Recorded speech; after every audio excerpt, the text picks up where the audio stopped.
But, I think it's good to go back and look schematically what their thoughts were coming into the game on how to defend us. But whether or not it was we shot ourselves in the foot so bad that, it's kind of hard to tell what was them and what was us, what was real. They're really good, don't get me wrong. All credit to them. They had a really good plan. Looking at how they, what their thoughts were to keep him in the pocket, to do this, to do that. Really liked, their plan and what their thoughts were.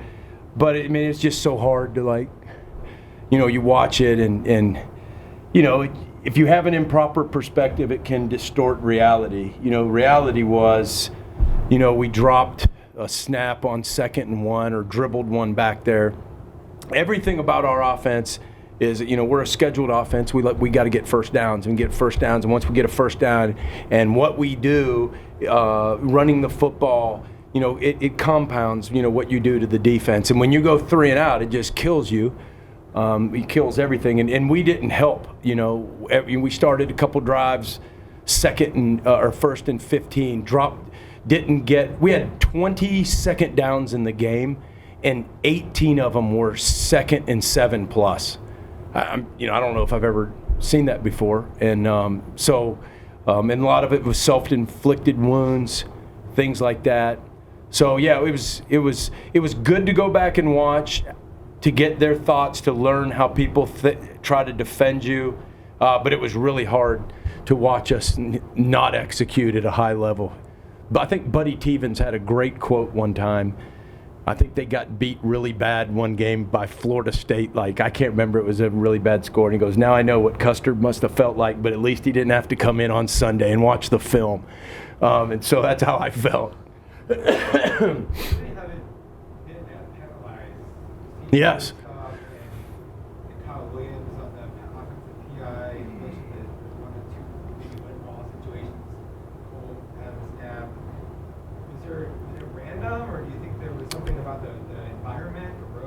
Right. Yeah. I'm sure that did play in a little bit of it. I don't know if I'm trying to think if I've played in a rain game since I've been here. I don't think I have. In 3 years. It missed it a little bit at Oregon State 2 years ago, but it didn't rain. It was the first rain game I believe I played in, and so the kids, they're just not used to it. But all of that, guys. It's not an excuse. We got to do better than that. We did the wet ball thing on Wednesday and wetted the balls because we tried to prepare for it. It's hard to prepare for that. But they have to play in the same weather as well. So I thought about why. And so if it happens more than once, then you probably go back and you look and try to, how did we practice? What did we have in? What did we ask the kids to do? All of that stuff. But I just look at it, it was a one-time thing that was uncharacteristic of us to get that many penalties. I don't know if the passion of the game and the excitement of the game got too much for us. We need to learn to react better than that, and to not. We need to, Coach says, be a passionate team, not an emotional team. We might have erred in that area. I'm not quite sure, but I'm hoping it was just a one-time deal. You actually ran the ball yes. quite well. Was it just that you were in so many behind schedule situations that you couldn't run the ball like you would have wanted to? Yes, and another thing you got to remember is they're kids. We're all human beings, and you can get down. You can lose your passion a little bit sometimes when the defense keeps giving you a turnover and they're giving you a gift right there on the, maybe was it the 30 or 35 yard line, somewhere around there, and then as soon as we run out there, we're 1st and 15, and you're like, come on, man, and it was like we could never get over the hump, and we just kept doing that to ourselves. But you're right, they were the second or best rush defense in all of college football, only giving up 50 yards a game rushing, and Eno had 100 some yards rushing, and I thought we had a good plan running the football going in, thought we made good adjustments at halftime and came back out and hit some good runs. But then it just seemed like every time there was a chance to get over the hump, we always went backwards and we never got over the hump, and it just killed us. When you were talking to Gene during the game, maybe he seemed a little frustrated or anything like that? Nope, never at all. And we always felt we were one play away. We were one play action pass away. We were one something away from making it 14-10, and then getting our last play drive like we always our last drive of the game in the fourth quarter and try to win it. That's how we felt the whole way. And Jaden, we talked about it, and no, he was perfectly fine, and he did take a couple good shots. Hasn't been hit like that all year. I think one of the hits was pretty good, but he got right back up there, and it really didn't affect him mentally. Looking back on the film, aside from the penalties, just approaching this game and being involved in it, was there anything that you wish you could have changed, in preparation or just in the game? Well, I mean, hindsight's always 20/20. It's easy, but no, I mean, I thought we had a really good plan. We, made some mistakes that we could have. I think an experience would prevent us in the future of making there's so many things that you just can't cover. That there's so many things that can happen in football. You're never going to be able to cover it all with a freshman quarterback. It's just stuff he has to live through. Then it happens, and you go, yeah, so when that happens, you're going to have to do this. And yeah, you wish you would have covered it, but it's like impossible to cover every scenario. And those are what people call the old growing pains that nobody wants to talk about or hear about. I don't, like I said, I've said that before. I'm as big a fan as anybody. I understand how fans think.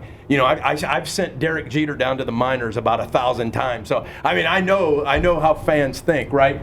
But that's going to happen. You're going to go through some, whatever you want to call it. If you don't want to call it growing pains, don't. But that's what it is. You're going to go through those situations, and I think we all would have liked to have had some plays back. I don't necessarily question the plan. Yeah. And let me finish by saying there are some things that weather did make us call different stuff. Like if it was a sunny 70-degree, it would have been, the game probably would have been, not probably, would have been called differently. When you get when you get the report, it is pouring down here, you're not going to sit back and like drop back and throw the ball and a bunch of times. So you're going to have to kind of live with what you can do, what you feel like you can do at the moment. You hit the two tight end slip with Cole on play action. I mean, with Tommy Hudson on play action.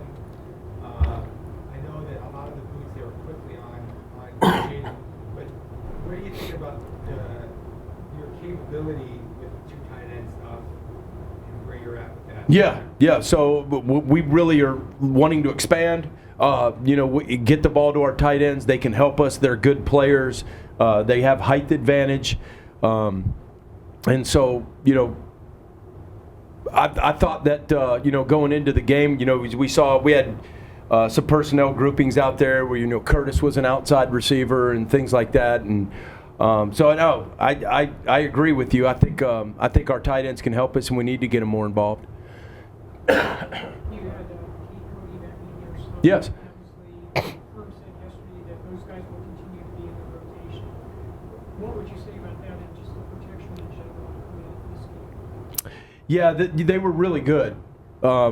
It's different, like going into a game, like when we went into the Colorado game, there were some things where we thought, okay, we can do this. Going into this game, we were like, okay, we can't do this. Okay, and so in every game is going to be different according to how we think we can protect our quarterback. And so those guys are going to play. We feel like they're deserving to get some reps, and it also creates competition. And we don't want anybody to come into practice every day thinking, hey, you know what? It doesn't matter how I practice today. I still will have my job at the end of the day. You know what I'm saying? And so, you want competition, and I think it helps them practice more. I think it helps them to be into practice more, and so they'll continue to do that. Aaron talked yesterday about the importance of winning your South for recruiting purposes. Mm-hmm. Everybody's going for the same top recruits, and when you play UCLA, USC, whatever, that kind of matters on a head-to-head basis.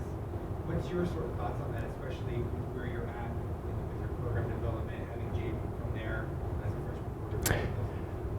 I think it's important that you win, that you have a winning program. I would hope that a recruit doesn't pick a school, whether a school won or lost that year. You know, you would think that there's a little more substance to your decision than that you would be thinking about being a perfect fit somewhere, and that's where you want to spend, you know, the next 4 years. But I think it's important that you have a winning team. I do. I think, you know, if you're turning in a 3-8 record, or, you know, a 5-7 record, and you expect to go out head to head and beat teams that have winning records every year, I mean, it's an uphill battle. So I do think it's very important to have a winning record. Excuse me. Coach, I know you probably want to put the Utah game behind you, but Yes. you mentioned the success of Dino, and just how difficult is that as an offensive coordinator to, you know, you have this one player that's producing, but you want to involve everyone and all your playmakers, but just how difficult is that to want to get It's very difficult, because I feel like we have some good receivers, you know, and I think we have 5 or 6 of them that can do some stuff. But I mean, it's impossible to get everybody reps. It's just impossible to please everybody. You can't do it.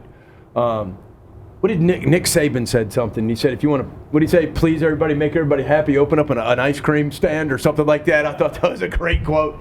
But it is. It's impossible to please everybody. Now, I do think about it, and that's why I love Herm. I love working for Herm. Herm doesn't just go, don't worry about him. We do. We sit around and we think about the kids. We try to think about each kid's individual experience and situation. We talked about this yesterday, and Herm sent us out a really nice letter to the coaches talking about it, that every day, man, get up and think about, what is it like to be this guy? What is it like? Put yourself in his shoes. Put yourself in his shoes. And I think that's a great point, is, you know, you want to keep everybody involved, and you want them to be happy, and you want them to be proud to be here at this university and enjoy the process and all that stuff. But also, I think it's very important that we teach the kids how to think properly.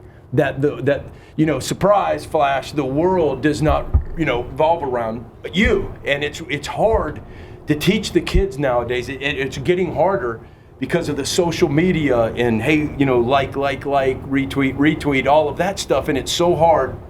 So I think it's important that we try to teach the kids that life isn't about all the time getting your way, and then when you don't, how do you deal with that? And that was one of the big themes this week, coming off of this loss. This was tough, man. This wasn't just a 30-28 loss. This was a butt-kicking loss. Okay, what do you do with that? All right, and so I think it's really important that we spend a lot of time with the kids, talking to the kids, and teaching them this is how you're supposed to respond to adversity and think about adversity and problems the right way, and not just give in and cave. Like, this is life. This what happened to us, this will happen somewhere in your life, somewhere along the line. How are you going to respond and think about it? And that's what kind of like we've been focusing on when we talk to the kids about this past Utah game. Things that stand out about UCLA. Athletic. Remind me a lot of Washington State's guys. You know, athletic, quick. They loop around, run stunt. Kind of similar to that. Similar in the secondary. They're going to probably challenge you. Similar to Utah's guys, they're going to get up in your face and press you, so they'll challenge you. They did that to us all last year. The more you run the ball, the more they're going to start creeping that safety, and if you don't take care of it, sooner or later you're going to look up, you're going to have 9 guys in the box. And so you got to watch out for that, because they'll, as you know, the more success you have running it, the more it's going to start closing in on you. We've seen that UCLA's improved on offense. Do you feel like they're improving on defense too? Last couple weeks here, since maybe the WSU week. You know, it's hard when you're watching cut-ups and you're like on Sunday and Monday to get the game plan together. You sit down and you watch the full game, but you like kind of go through it. But when you start getting into the game plan, you watch a lot of cut-ups and you watch a lot of formation stuff. So you kind of sometimes lose sight of, that was against Cincinnati 6 weeks ago, and you get more caught up in how they line up. I'll probably have a better answer for you as I watch film, and I watch more and more and more film all throughout the week.